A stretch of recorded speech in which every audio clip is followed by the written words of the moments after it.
Mom, you said you had a brain hemorrhage, which might leave you paralyzed and in need of care. The day after my mother collapsed, I tearfully told my husband and mother-in-law who met me. Then my husband, a little surprised, says something like this. Huh, elderly care? Why don't you just put her in a cheap facility? Hey, you're joking, right? She's my only mother. As I strained to say this, my husband chuckled dismissively. You married into this, so your family is irrelevant. And of course, I won't shell out for any facility costs, so don't come leaning on me. Taking advantage of the situation, my mother-in-law, who had been tormenting me, chimed in. Just as my son says, that old hag should just drop dead already. I reached my breaking point. I could endure their mistreatment towards me, but not when they spoke ill of my mother. I'll never forgive them. I'll show them someday, I vowed. A year later, the chance for revenge came. My name is JC, and I'm a 29-year-old housewife. Originally, I lived with my mother while working at a large corporation. My father passed away when I was in elementary school. Since then, my mother Sylvia raised me alone. I loved my mother dearly. She always watched over me with a gentle smile, despite not being economically privileged. My mother worked 2 jobs and raised me to be independent. I wanted to make life easier for her, so I excelled academically and joined my dream company. When I got the job, my mother was overjoyed, saying, "I'm glad your dream came true." In the department I joined, my senior colleague, Curtis, later became my husband.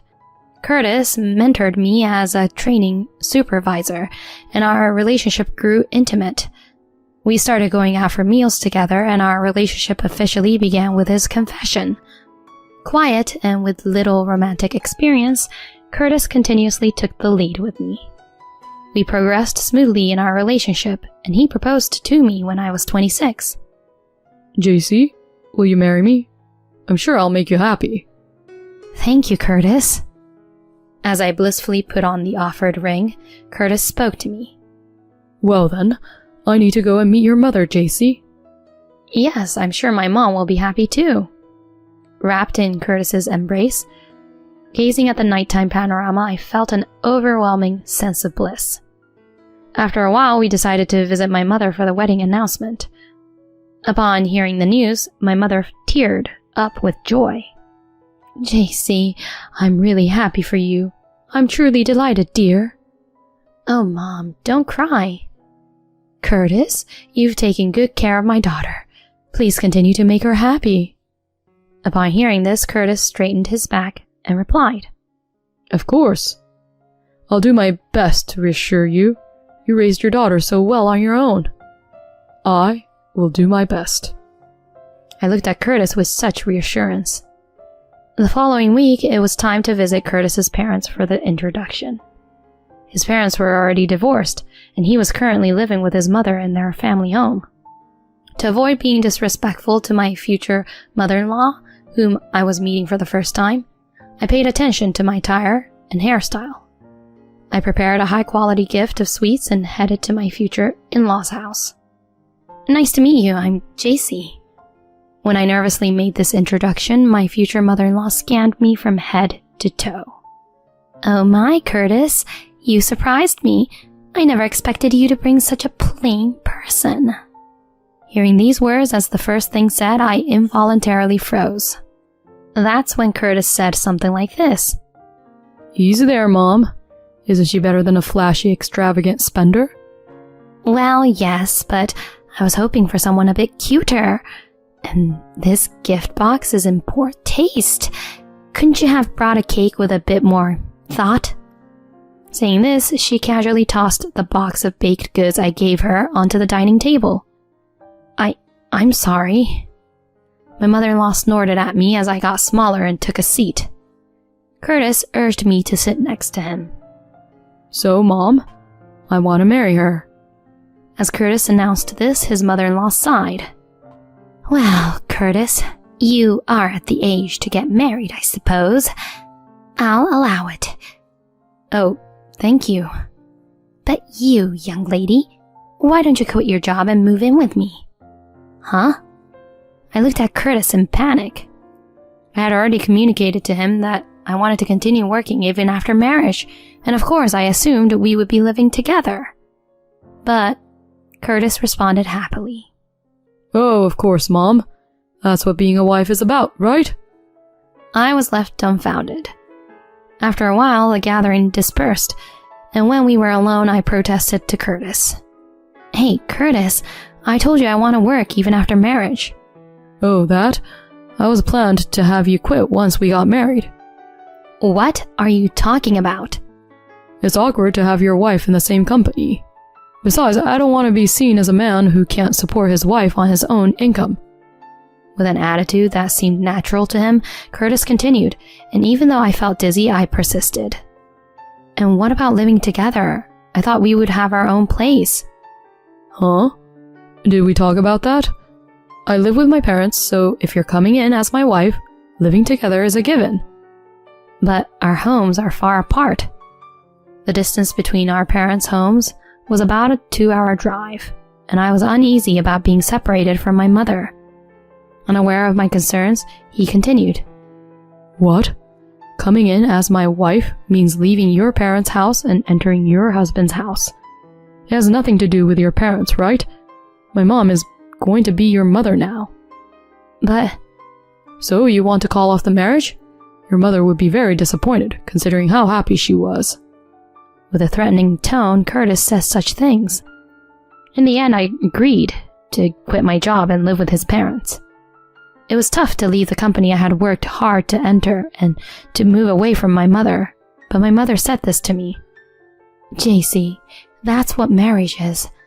Do your best to get along with Curtis and his mother. Mom, I understand. And so after the wedding with Curtis, I moved in with his parents.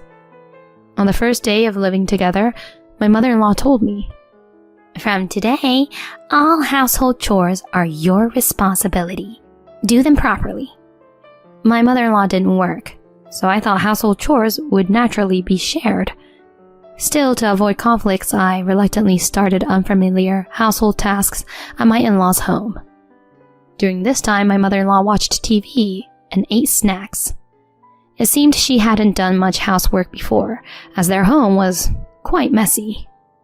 I was frantically wiping down the place. Before finishing the cleaning, I had to prepare dinner and tidy up the laundry. When Curtis came home and we sat down for dinner, my mother-in-law commented, What's this meal? It's too bland. Although I followed a recipe from a book and tasted it, thinking it was delicious, my mother-in-law began adding salt and pepper. Curtis followed suit. It's indeed bland. Did you make this, JC? Yes. Mom, teach her the taste of the Smith family. You're a housewife, so at least cook properly. Yes. As I was scolded by Curtis, my mother-in-law looked pleased. After that, the harassment from my mother-in-law continued. I was constantly criticized for household matters. At times, she even made snide remarks about my mother, such as, I wonder what she taught you at home. When I complained about it, Curtis did not side with me, but rather sympathized with my mother-in-law and blamed me. This kind of life continued for about a year, and I lost a lot of weight due to stress. Still, thinking about how happy my mother was about the marriage, I couldn't bring myself to suggest a divorce right away. At that time, I received a call on my mobile phone. Hello? Yes? What? Mom? The call was from a local major hospital. My mother had collapsed while she was out and was rushed to the hospital. Her condition was extremely critical and they wanted me to come immediately. At that moment, my mother-in-law was out visiting a friend and Curtis was at work. I sent a message to Curtis and left a note for my mother-in-law, then hurriedly left the house. At the hospital, I was informed that my mother had suffered a cerebral hemorrhage. The surgery was successful, but there might be lingering paralysis in limbs or speech, and she might need additional caregiving. That's what the doctor told me. My mother had a cerebral hemorrhage? Needing caregiving? What should I do? While internally panicking, I continued holding my mother's hand. Later, as my mother's condition stabilized, I decided to go back home for the time being. Upon returning home, my husband and mother-in-law were waiting for me. A full-time housewife leaving the house overnight. What's that all about? Thanks to you, my mom and I had to go out for dinner yesterday. My text messages have been read. Despite knowing the situation on my end, Curtis didn't rush to the hospital, but instead says such things. But I sent a text message and left a note, right? My mother collapsed and I had no choice but to go. Then my mother-in-law, seemingly disinterested, remarked, I don't care about such things. Just hurry up and do the accumulated housework. With a husband and mother-in-law who doesn't worry about my mother, I pleaded with tears in my eyes.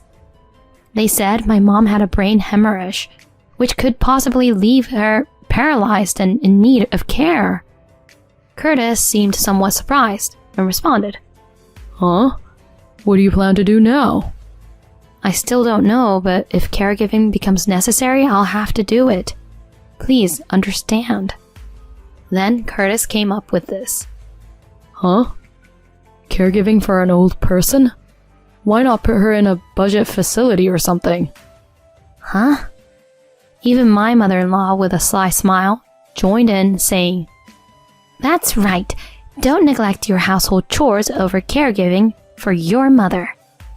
Hey, you're joking, right? She's my only mother. As I uttered those words, Curtis chuckled dismissively. That's why you got married, right? Your family has nothing to do with us. Of course, I won't pay for any facility costs, so don't come relying on us. Even my mother-in-law, who had been tormenting me, took advantage of the situation. Curtis is right. That old hag should just drop dead. I reached my limit at that moment. I could endure their terrible treatment towards me, but I couldn't tolerate them speaking ill of my mother. I swore to never forgive them, and I vowed to show them someday. Silently, I turned on my heel and headed to my room. By then, my love for Curtis had completely vanished, leaving only intense hatred for my mother-in-law and husband. However, I couldn't act immediately. I didn't know what the future held for my mother, and I wasn't employed. I wanted to not only part ways with them, but also inflict some damage. Afterwards, despite complaints from my mother-in-law and husband, I continued visiting my mother in the hospital. Fortunately, her surgery went well, and the paralysis was mild. After about 6 months of rehabilitation, she was deemed fit for home care. JC, I'm sorry for causing you worry. Are you bothering Curtis or your mother-in-law?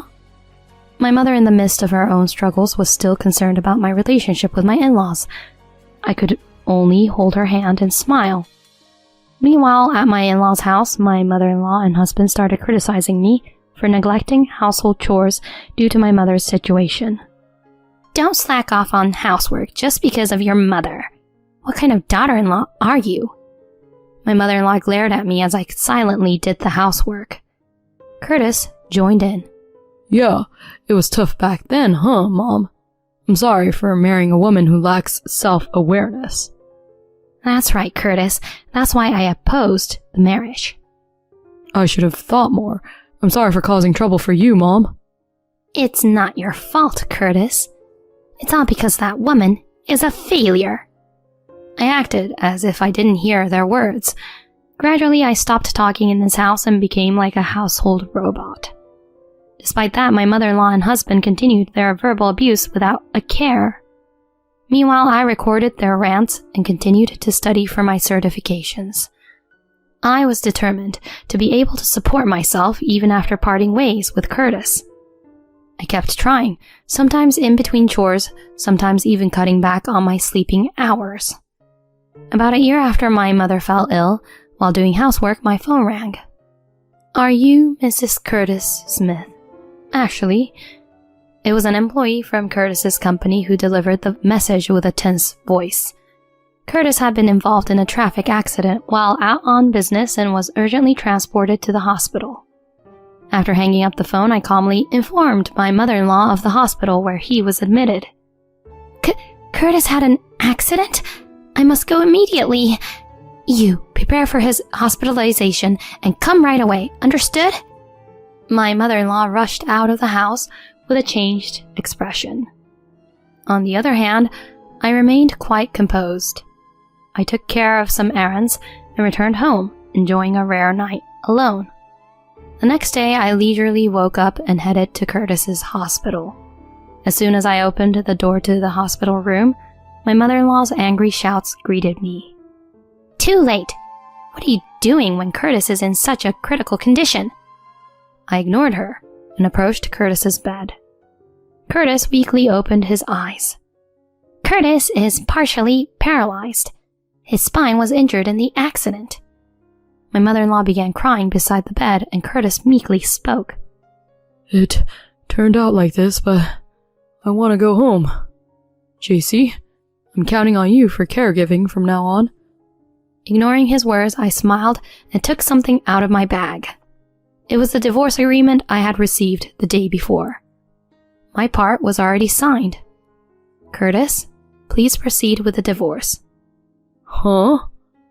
As my mother-in-law and husband's eyes widened, I told them matter-of-factly. You told my mother to go to a facility, right? Does that scum of a husband need caregiving? Why not go to a budget facility yourself? What are you saying? My mother-in-law murmured with a trembling voice. I ignored her and handed the divorce agreement with a smile. You can sign it when you're able to get up.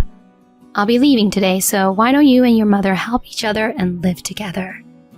Hey, JC, you're joking, right? You're not going to abandon me in this state, are you? As Curtis pleaded with tears welling up, I retorted, Who abandoned my mother a year ago? Who's going to take care of someone like you? It's karma. Serves you right. Just go to hell, both of you scumbags. Leaving Curtis and my mother-in-law dumbfounded, I walked away. Later, I moved my belongings to my parents' house before my mother-in-law returned. Since we had discussed it in advance, my mother warmly welcomed me back. After a contentious process, Curtis and I divorced. The recordings of Curtis and my mother-in-law's verbal abuse worked in my favor, and I received a fair share of assets. Curtis returned home, and his care fell upon my mother-in-law. Despite receiving insurance money, he couldn't continue working and ended up resigning from his job. He became almost bedridden at home, spiraling into despair. Now my mother-in-law is reportedly struggling to care for him. I heard that my mother-in-law too aged considerably and turned completely white-haired due to the fatigue of caregiving. Despite knowing that, I could only think that it serves her right for the suffering she caused. On the other hand, I returned to work while living with my mother. Thanks to the qualifications I had studied for, I secured a job with similar conditions to my previous one after changing jobs. Fortunately, my mother is doing well and enjoying her hobbies. From now on, I plan to work hard while supporting my mother and strive to brighten my own life.